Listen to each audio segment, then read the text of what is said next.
Assalamualaikum warahmatullahi wabarakatuh. Innal hamdalillah nahmaduhu wa nasta'inuhu wa nastaghfiruh. Wa na'udzu billahi min shururi anfusina wa min sayyiati a'malina. Man yahdihillahu fala mudilla lahu ومن يضلل فلا هادي له. أشهد أن لا إله إلا الله وحده لا شريك له وأشهد أن محمدا عبده ورسوله وبعد. Kita sampai wasiat Nabi di haji terakhir sekaligus haji pertama, karena seumur hidup beliau hanya sekali, dan ini bukan mengandung fawaid. Kita tidak boleh 2 kali, tidak boleh 3 kali, tidak boleh 4 kali, kita harus sekali, karena ucapan Nabi lebih kita pegangi daripada perbuatan Nabi. Jika ada perbuatan Nabi bertentangan dengan ucapan Nabi, maka kita pegang ucapan, jangan perbuatan. Kan beliau mengatakan tidak boleh seorang laki-laki memiliki istri lebih dari 4, maksimal 4 berbarengan ya. Kenyataan beliau sendiri 9 secara bersamaan. Tentu ini bertentangan antara ucapan beliau dengan perbuatan beliau. Mana yang kita pegang? Ucapan.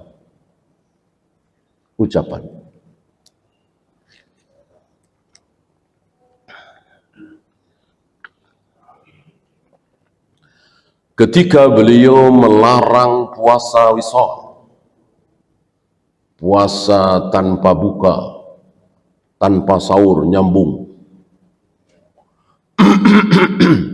Kenyataan beliau sendiri berpuasa wisal. Orang-orang pada berbuka, beliau tidak makan apa-apa, tidak minum apa-apa, tidak berbuka. Wisal nyambung terus. Mana yang kita pegangi? Kan bertentangan nih. Tentu ucapan beliau, bukan perbuatan beliau. Nah, termasuk haji. Beliau berhaji dalam hidup beliau 1 kali, betul. Tapi beliau mengatakan sunnah. Haji yang rukun tentu sekali, yang pertama. Setelah itu sunnah, boleh, tapi tidak wajib, dan begitu seterusnya ya. Ittaqu rabbakum, ini ucapan beliau di haji wada. Diriwayatkan oleh Abu Umamah Al-Bahili. Ittaqu rabbakum, bertakwalah kepada Tuhan kalian, bertakwalah kepada Allah. Wasallu khamsakum, salatlah yang 5. Wasumu syahrakum, dan berpuasalah bulan kalian, maksudnya Ramadan. Wa addu zakata amwalikum, tunaikan zakat. Wa ati'u umara'akum, ini agak aneh ini ya. Habis bertakwa, salat 5 waktu, puasa Ramadan, zakat, mestinya kan haji ya. Ini tidak. Tapi taatilah presiden kalian, raja kalian, amir kalian, khalifah kalian, apapun namanya. Islam tidak terlalu berkutat di nama. Harus khalifah namanya. Enggak.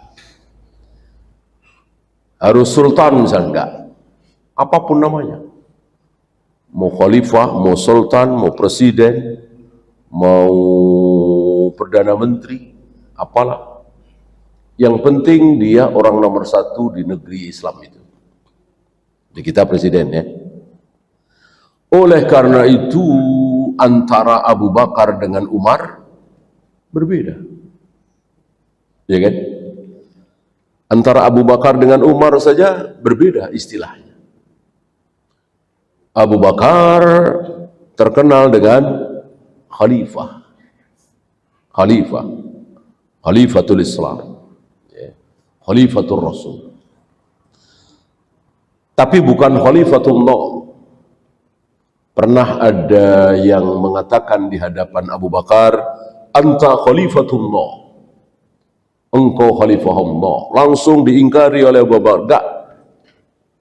Lastu bi khalifatillah walakinni khalifatu Rasulillah. Enggak, aku bukan khalifah Allah. Manusia memang bukan khalifah Allah ya. Sebuah istilah salah ketika mengatakan bahwa manusia adalah khalifah Allah di muka bumi. Salah besar.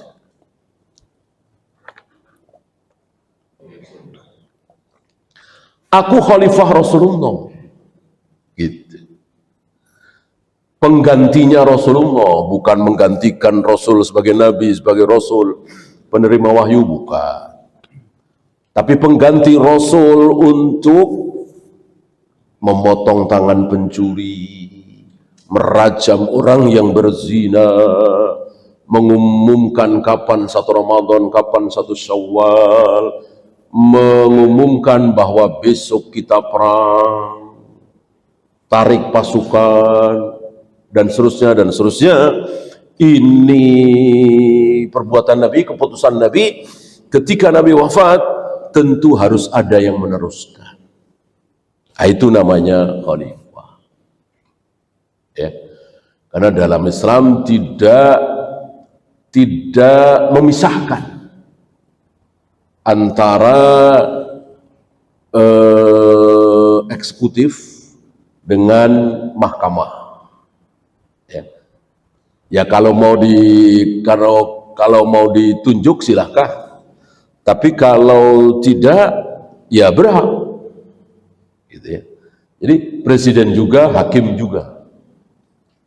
Abu Bakar gitu. Abu Bakar pemimpin juga dan hakim juga. Cambuk, rejam, ini potong tangannya nih. Gitu. Ini berhak dibunuh. Gitu. Maka dengan alasan tertentu, seorang presiden, seorang raja boleh memerintahkan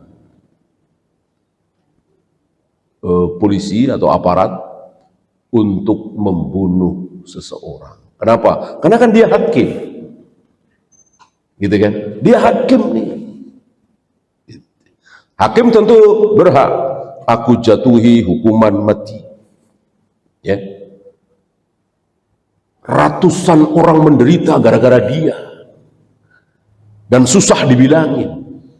Ketika dia mati, banyak yang bersyukur, banyak yang sujud syukur ya. Nah, beberapa puluh tahun yang lalu kan banyak yang mati, nggak ketahuan siapa yang bunuh, dan kita orang awam sedih apa senang? Senang apa sedih? Senang, alhamdulillah. Itu yang pada malak-malakin itu udah nggak ada. Itu preman-preman itu nggak ada. Itu yang pada ngedari narkoba itu nggak ada. Alhamdulillah. Orang-orang awam, rakyat kecil, lemah, senang. Ya, luar biasa ini hukum Islam. Coba kalau harus pakai mahkamah segala, disidangkan, diadili, ruwet. Semua orang tahu dia ini penjahatnya. Semua orang tahu dia ini mafia, uangnya triliunan, bisa menggaji siapa saja yang ingin dia bayar, dan dia jahat. Tanah rakyat diambil-ambili, yang nggak mau dibunuh, bunuhnya dengan cara keji. Semua orang tahu. Tapi untuk bunuh dia nih, mesti di depan pengadilan. Saksi bukti, ya namanya dia orang pinter. Saksi sudah, susah. Semua orang tahu. Nah, disinilah Islam punya cara. Ya, persis seperti Muhammad bin Maslamah. Muhammad bin Maslamah minta izin kepada Nabi. Ya Rasul, gimana kalau Ka'ab bin Ashraf? Ka'ab bin Ashraf ini Yahudi. Gimana kalau Ka'ab bin Ashraf saya bunuh saja? Kata Nabi, boleh. Nggak ada pengadilan. Nggak ada pengadilan. Dipanggil saksi bukti, kamu begini, oh praduga tak bersalah, ini itu, teorinya orang kafir. Dan bikin susah. Belum tentu di pengadilan dia kalah. Dia canggih, dia bisa manipulasi saksi dan bukti, dan seterusnya, dan seterusnya. Ya. Islam mempunyai cara jitu. Nggak ada itu ham-ham. Yang penting rakyat pada seneng. Ribuan kaum muslimin sujud syukur. Karena mafianya ini mati. Tahu-tahu mati aja. Ya. Apa itu ham-ham? Ya. Sudah saatnya kaum muslimin mengatakan dosa apa enggak? Gitu. Jangan ikut-ikutan orang kafir. Ham, langgar ham. Yang penting dosa apa tidak? Kalau dosa ya jangan, kalau enggak dosa, kenapa takut? Terlalu kotor mulut kaum muslimin kalau harus mengatakan ham, padahal nggak dosa. Sementara dosa besar tapi nggak melanggar ham, ya kan? Orang mau sama mau. Zina itu kan mau sama mau, nggak melanggar ham, nggak ada yang dipaksa. Bahkan laki-laki dengan laki-laki, perempuan dengan perempuan, perbuatan sangat menjijikkan, nggak melanggar ham. Ya. Maka mestinya kaum muslimin jangan ikut-ikutan orang kafir. Kita punya patokan, dosa apa enggak? Allah ridho apa tidak? Itu patokan kita kaum muslimin. Jangan bilang ham ini itu. Nah, sayang para tokoh kita ikut-ikutan orang-orang kafir. Bentar-bentar ham, bentar-bentar ham. Ya. Padahal enggak dosa. Ya. Maka Muhammad bin Maslamah setelah diizinkan oleh Nabi untuk membunuh Ka'ab bin Ashraf, didatangi Ka'ab bin Ashraf. Hanya Muhammad bin Maslamah minta izin. Ya Rasul, aku minta izin untuk sedikit menjelek-jelekkan engkau di hadapan dia. Namanya juga siasat, ya, taktik.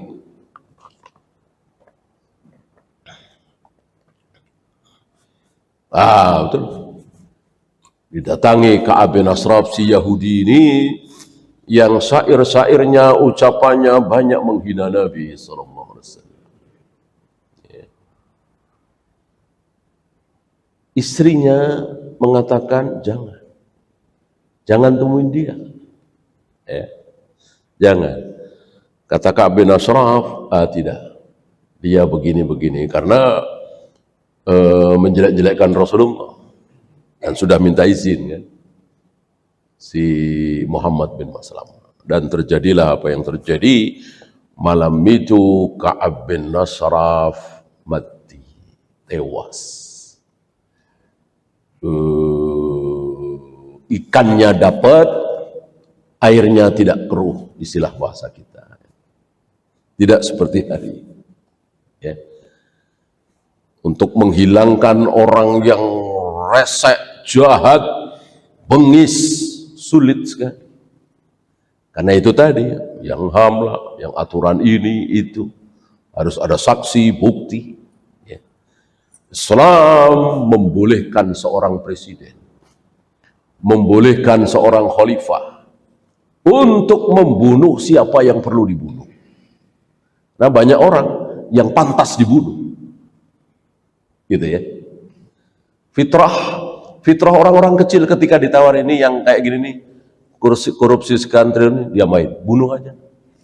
Orang-orang awam, fitrahnya, yang nggak punya kepentingan, ya kan, yang mikirnya adalah kebaikan, udah bunuh. Nah, sementara sebelah sana mengatakan ya melanggar HAM. Kan nggak ada saksi, nggak ada bukti.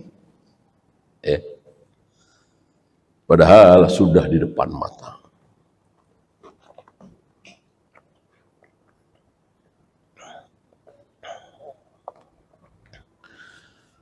Nah, kembali kepada Abu Bakar dan Umar. Abu Bakar terkenal dengan istilah khalifah. Sementara Umar terkenal dengan istilah Amirul Mukminin. Di zaman Abu Bakar belum kedengeran istilah Amirul Mukminin. Mulai di zaman Umar terdengar istilah Amirul Mukminin. Berarti kan beda. Padahal dua-duanya manusia termulia di muka bumi. Nomor 1 dan nomor 2. Abu Bakar nomor 1, Umar nomor 2. Di muka bumi paling mulia. Mengalahkan siapapun kecuali para nabi, para rasul alaihi wassalatu wassalam. Istilahnya beda. Oleh karena itu, kalau hari ini ada istilah presiden, perdana menteri, sultan, dan seterusnya, enggak masalah. Yang penting dia orang nomor 1 di negeri Islam. Wajib kita taati. Di sini Allah memberitahu kepada Nabi SAW berapa banyak orang yang sholat 5 waktu ke masjid berjamaah, puasa Ramadan, bahkan ditambah puasa-puasa sunat, bayar zakat, bahkan rajin sedekah, tapi nggak taat sama presiden. Presiden dicaci maki, presiden dijelek-jelekkan, pemimpin dihujat. Nabi tahu. Diberitahu oleh Allah. Maka lihat ini. Semakin menunjukkan betapa beliau betul-betul Nabi, betul-betul Rasul. Betul-betul ada yang memberitahu. Coba kalau beliau mikir sendiri, nggak akan kepikir oleh beliau. Masuk habis ngomong sholat, puasa, zakat, tiba-tiba presiden, Amirul Mukminin, kan nggak nyambung. Ya, kalau beliau mikir sendiri, beliau nggak mikir. Beliau hanya menyampaikan apa yang datang dari Allah. Allah Maha tahu nanti di akhir zaman ada orang sholat, puasa, zakat, taat, bersedekah, dermawan, tapi menjelek-jelekkan presiden, mencaci, memaki, menghujat, dan itu haram. Menjelek-jelekkan presiden berarti menjelekkan diri sendiri. Ya, la yambagi lil muslim ayyudilla nafsahu. Tidak pantas seorang muslim menjelek-jelekkan dirinya sendiri. Para sahabat bertanya, apa ada orang menjelek-jelekkan dirinya sendiri? Kata Nabi, yaitu orang yang menjelek-jelekkan presidennya, rajanya, khalifahnya. Berarti dia menjelek-jelekkan dirinya sendiri. Kenapa? Karena presiden itu pemimpin itu cerminan dari rakyat. Ya. Kenapa kita punya pemimpin yang korup? Karena kita pada para rakyat ini korup duluan. Kenapa kita punya pemimpin yang bodoh? Karena mayoritas kita bodoh. Kenapa kita punya pemimpin yang culas? Karena mayoritas kita culas. Kenapa kita punya pemimpin muslim? Karena mayoritas kita muslim. Kenapa Amerika itu presidennya Kristen terus? Ya karena mayoritas rakyat Amerika Kristen. Kenapa Indonesia presidennya muslim terus? Karena mayoritas rakyat Indonesia muslim. Kenapa presiden kita muslimnya seperti itu? Ya kita mayoritas Islamnya seperti ini. Gitu ya. Mayoritas rakyat itulah yang akan menjadi presiden.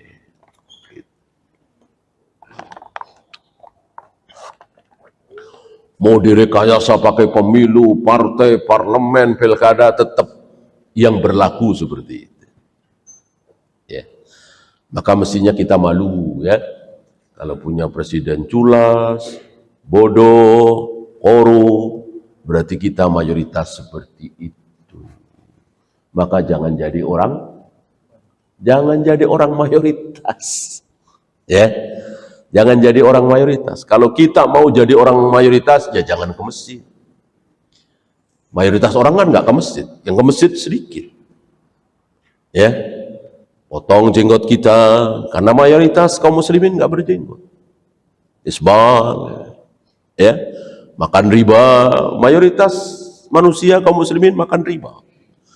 Jangan jadi orang mayoritas.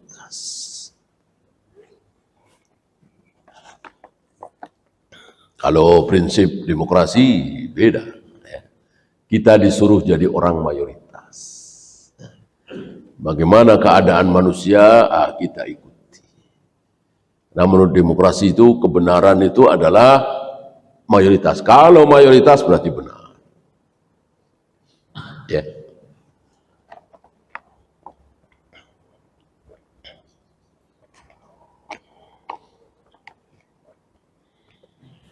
Antum masih ingat prinsip Yahudi? Ya. Prinsip Yahudi seperti itu. Gimana caranya supaya keburukan itu menjadi mayoritas. Ya. Terus ikdib tusoddak. Bohonglah. Nanti orang-orang akan percaya. Ya. Sekali bohong, orang nggak percaya. Terus 2 kali bohong, terus diulang-ulang kebohongan itu. Isi kebohongan itu. Disebarkan ke media ini. Orang-orang percaya. Ya. Awal mula Yahudi bikin fitnah bahwa Nabi Isa dan ibunya akan merebut tahta Romawi. Nggak ada yang percaya. Nggak ada yang percaya. Siapa Isa? Siapa Maryam? Ya, miskin, tidak punya kekuatan, dan seterusnya. Lagian Nabi mana mungkin punya ambisi untuk menjadi pejabat raja? Gak ada yang percaya. Tapi kebohongan itu diulang lagi, terus sampai akhirnya membuat kerajaan Romawi mengumpulkan pasukan untuk menangkap atau membunuh Nabi Isa. Ya. Fitnah Yahudi. Nah, termasuk ketika Aisyah berdua dengan Sofwan bin Al-Mu'attal di malam yang gelap gulita, tertinggal dari pasukan. Agak panjang kisahnya ya. Terkenal dengan hadisul ifki. Menyusul Rasul dan para sahabat, akhirnya tersusul cerita begini, udah, nggak ada pembahasan, nggak ditanya-tanya, ngapain kalian berdua di malam yang gelap gulita dan seterusnya, nggak ada. Peristiwa ini dibikin fitnah. Nggak mungkin seorang wanita dan laki-laki di malam gelap gulita berdua doang, nggak ngapa-ngapain dan seterusnya. Terus diulang lagi. Akhirnya jangankan manusia biasa, Rasulullah saja terpengaruh. Buktinya Aisyah disuruh pulang ke rumah orang tuanya, ke rumah Abu Bakar. Abu Bakar sudah ketakutan. Ya, orang-orang pada ketakutan. Aisyah tenang aja, orang nggak salah apa-apa. Ya, alhamdulillah wahyu masih ada, belum putus. Coba kalau wahyu putus, ya, peristiwa ini terjadi ketika Nabi sudah wafat misalnya, habis Aisyah sampai hari kiamat. Ya, alhamdulillah wahyu belum putus, wahyu masih ada. Maka turun wahyu menerangkan bahwa Aisyah tidak bersalah. Ya, ini jangan sampai kita ketularan prinsip Yahudi atau termakan prinsip Yahudi. Diulang-ulang, akhirnya kita percaya. Padahal bohong. Ya.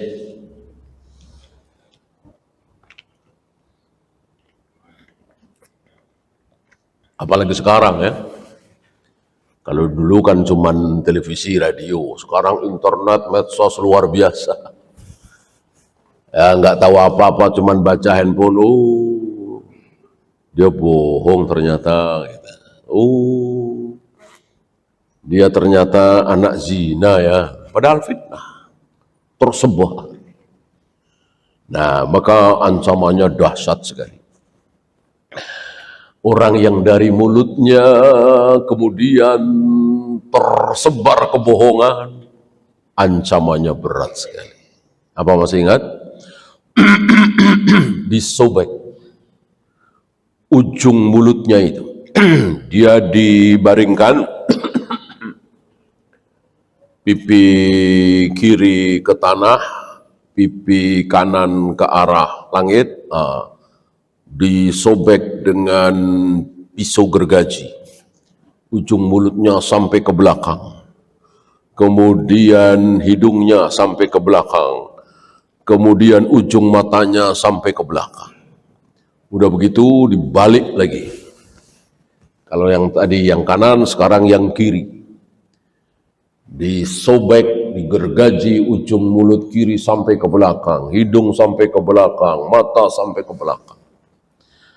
Setelah itu dikembalikan dalam keadaan normal lagi, utuh lagi, diulang lagi seperti itu dan seterusnya. Ini ancaman dahsyat bagi orang yang menyebar kebohongan, lalu kebohongan itu dipercaya oleh ribuan manusia. Ya. Nah, sementara yang difitnah akan panen pahala. Akan mendapatkan pahala yang luar biasa. Ya. Karena keadilan kan belum ada di dunia ini. Keadilan sejati itu belum ada di dunia ini. Nanti di akhirat. Berapa banyak yang culas, yang pembohong, pendusta, korup, mati dalam keadaan terhormat. Bahkan mungkin disebut dan dieluk-elukan sebagai pahlawan. Sebaliknya yang jujur, yang amanah, membela agama Allah, mati terfitnah, dianggap sebagai musuh Islam misalnya, dianggap sebagai penjahat. Ya. Nggak adil kan? Karena belum ada keadilan sejati di dunia ini. Nanti di akhirat baru. Ya.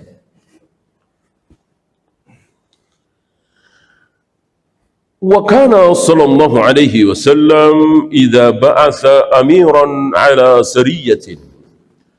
Rasulullah alaihi salatu wassalam apabila mengirim pasukan syariah. Mari kita bahas ya, ada syariah, ada ghazwah. Dua peperangan, dua jenis peperangan di zaman Nabi sallallahu alaihi wasallam. Awsahu fi khassati nafsihi bi taqwallah. Selalu berwasiat bertakwalah kepada Allah, bertakwalah kepada Allah. Ini wasiat takwa. Kemarin kita bahas bagaimana Umar lebih takut dengan dosa-dosa pasukan daripada 1000 pasukan musuh yang berkuda. Aku nggak takut. Ribuan pasukan musuh yang berkuda. Hari itu pasukan berkuda kan luar biasa. Kalau ada ribuan pasukan berkuda, hari itu ya hampir dipastikan menang lah. Kekuatan yang luar biasa hari itu ya. Aku nggak takut.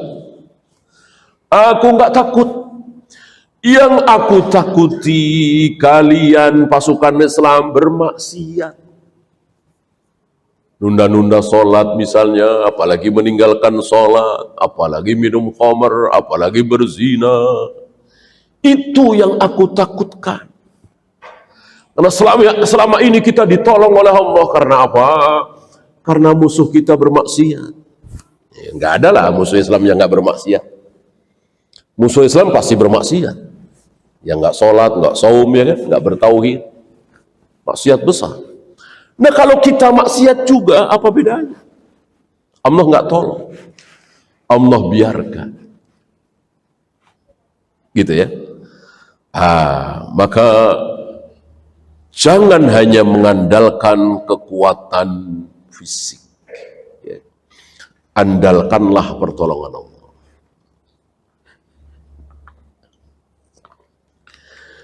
Di antara janji-janji Allah itu nggak ada, jika kalian punya pasukan berkuda sekian, kalian pasti akan menang. Jika kalian punya strategi yang bagus, pasti kalian akan menang. Jika kalian punya jenderal perang yang pengalaman, pasti kalian akan menang. Nggak ada, nggak ada. Karena kan nggak usah diajarin ya, memang seperti itu. Maka nggak ada. Yang ada, wa imminkum isyruna sabiruna yaglibu mi'atain. Jika kalian ada 20 orang pasukan yang sabar, yaglibu mi'atain, maka akan bisa mengalahkan 200 pasukan musuh. Nah, lihat, 20 mengalahkan 200. Berapa kali lipat itu? 10, ya kan? 1 mengalahkan 10. Kayak apa itu? Ini janji dari siapa? Janji dari Allah. Asal sabar. Asal sabar. Apa sabar? Habsun nafsi ala ta'atillah. Selalu taat kepada Allah. Taat kepada Allah berarti sabar. Enggak taat kepada Allah berarti enggak sabar. Ya.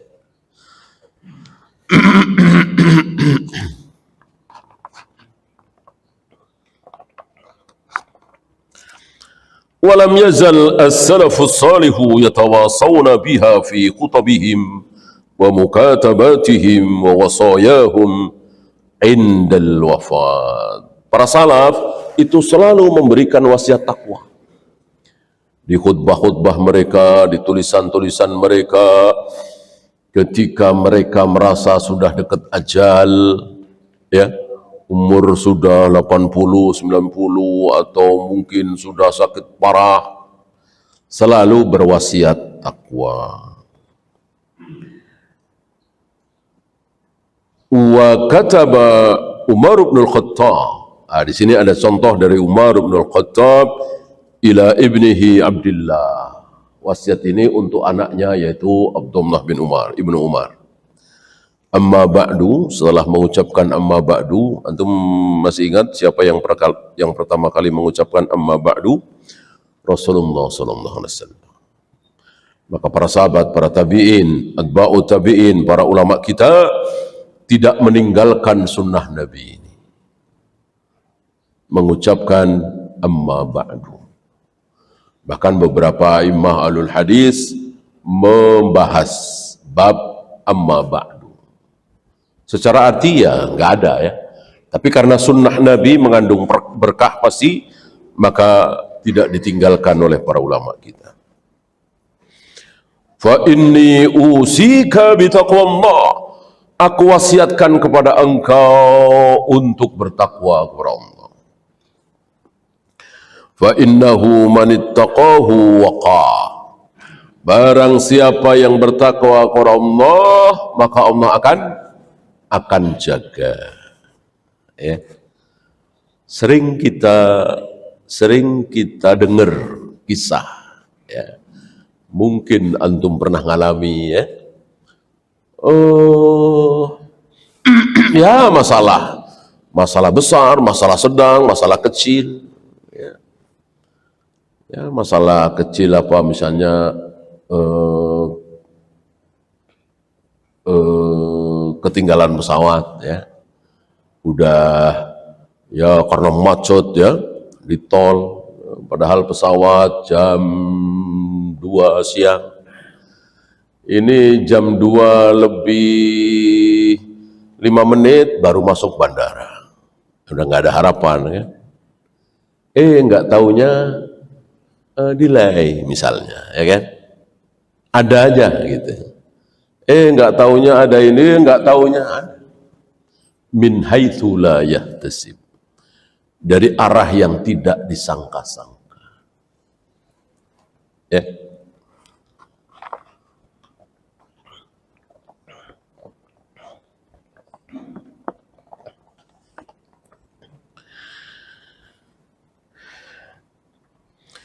Wa man aqradahu jazahu, barang siapa yang meminjamkan sesuatu kepada Allah, maka Allah akan balas. Jadi di dalam Al-Quran, di dalam Sunnah ada istilah meminjamkan. Ya. Kita disuruh meminjamkan, meminjami Allah, Allah kita pinjam. Ya. Sebuah bahasa yang sepertinya tidak pantas, keliru ya. Banyak kan? Dulu aku lapar, kenapa engkau tidak kasih makan aku? Dulu aku haus, kenapa engkau tidak kasih minum aku? Dulu aku sakit, kenapa engkau tidak jenguk aku? Kaget si hamba ini. Engkau ini Allah Rabbul Alamin, bagaimana engkau lapar, engkau haus, engkau sakit? Ya, dijelaskan oleh Allah, ketika engkau tahu ada saudaramu kelaparan, kehausan, tapi engkau enggak bantu, itu sama saja engkau membiarkan aku kelaparan, kehausan. Ketika engkau tahu saudaramu sakit, tapi engkau enggak jenguk, itu sama saja engkau membiarkan aku sakit, tidak engkau jenguk. Kayak apa nyesalnya kita ya. Termasuk ini, meminjami. Man aqradallah biqardin hasanin, meminjami Allah dengan pinjaman yang baik. Kenapa? Karena pasti kembali. Meminjami kan kembali, kalau ngasih kan enggak. Nah, kita sedekah, kita berinfak, kita memberikan buat masjid, buat pesantren, fakir miskin, itu meminjami Allah. Artinya Allah akan kembalikan, pasti. Dan mengembalikannya tidak sama. Berapa? 10 kali lipat, 70 kali lipat, 100 kali lipat, 700 kali lipat. Wallahu yudha'ifu liman yasha. Bahkan akan dilipat gandakan seberapa terserah Allah. Ya.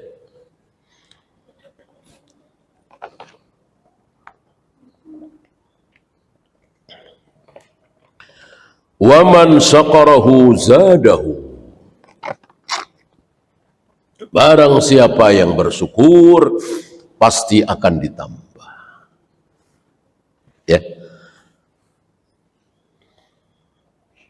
Maka siapa yang ingin bertambah nikmatnya, syukur. Nah, cuman tidak mudah rupanya. Bersyukur itu tidak mudah.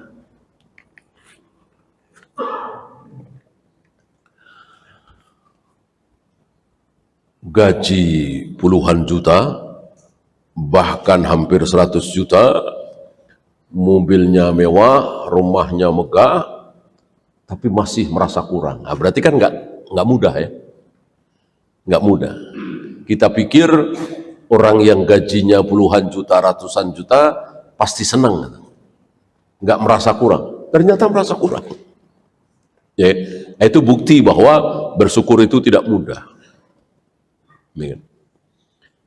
Sementara ada saudara kita, atau mungkin termasuk kita sendiri ya, gaji nggak sampai 5 juta, tapi ada kebahagiaan, gitu ya. Karena memang bersyukur itu bukan karena si fulan dapat banyak dari Allah, bukan. Ya. Tapi tergantung dia pandai bersyukur atau tidak. Nah, karena bersyukur itu tidak mudah, Allah kasih cara. Allah memberikan cara kepada kita supaya kita bisa bersyukur, mudah bersyukur. Apa diantaranya? Jangan terlalu dekat, jangan terlalu akrab, jangan terlalu berkumpul terus dengan orang-orang yang jauh lebih kaya, lebih sukses, lebih hebat. Begitu. Betul dia mobil mewahnya 5 ya, tapi dia bercampur dengan orang-orang yang mobil mewahnya 10, 15. Ya, sulit ini bersyukur. Ya. Betul dia perusahaannya 3, tapi hampir tiap hari bertemu dengan orang yang perusahaannya 10, 20. Coba kalau dia akrab dengan fakir miskin, ya, yang buat makan aja kadang susah, rumahnya kecil petakan, bahkan masih ngontrak, ya dia ngobrol sama supir, ya bercanda ini itu, insya Allah, insya Allah, ya, Allah memberikan resep di situ. Maka lihat para nabi, para rasul, bil khusus Nabi Muhammad SAW dekat sekali dengan orang-orang miskin. Maka bersyukur, bersyukur. Ya. Karena bersyukur itu sulit, maka kita harus memakai cara Nabi Sallallahu Alaihi Wasallam. Ya.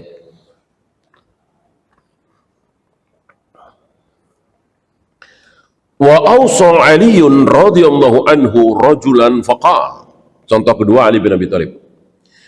Beliau pernah memberikan wasiat kepada seorang laki-laki. Sepertinya ini Abul Batan, ya, tidak disebutkan oleh beliau. Usika bitaqwallah, aku berwasiat kepada engkau untuk selalu bertakwa kepada Allah. Alladzi la budda laka min liqa'ih, di mana tidak mungkin tidak engkau kelak pasti akan bertemu dengan dia. Ya. Tersadar insya Allah kita dengan ucapan Ali bin Abi Thalib ini.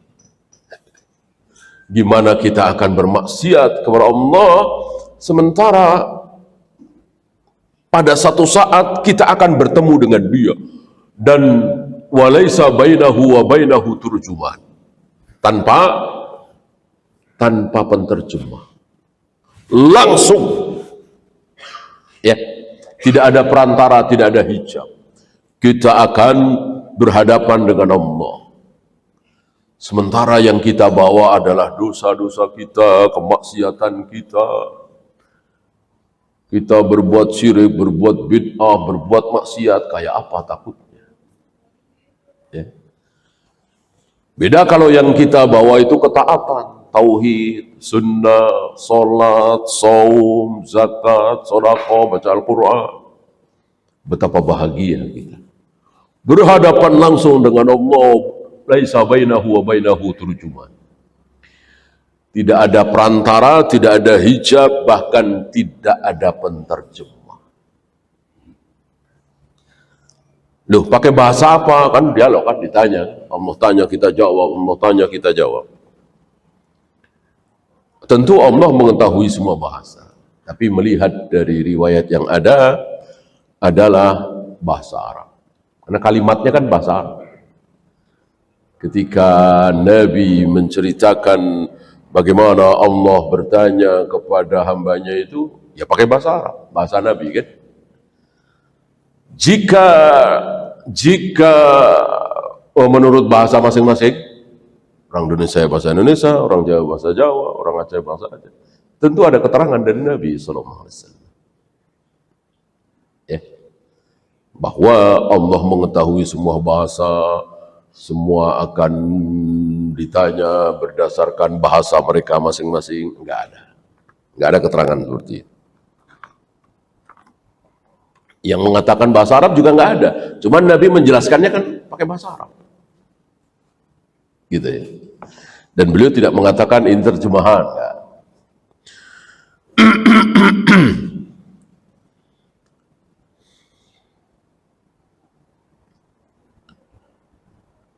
Wa huwa yamlikud dunya wal akhirah, dan dia menguasai duniamu akhiratmu. Gimana kita tidak bertakwa kepada Allah sementara Allah menguasai dunia kita, akhirat kita? Maka wajib bagi kita bertakwa kepada Allah.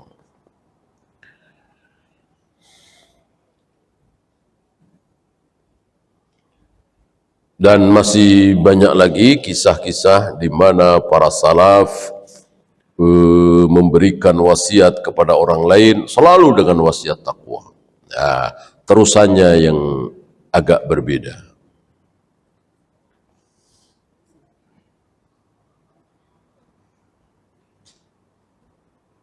Ya, itu saja. Ada pertanyaan, silakan.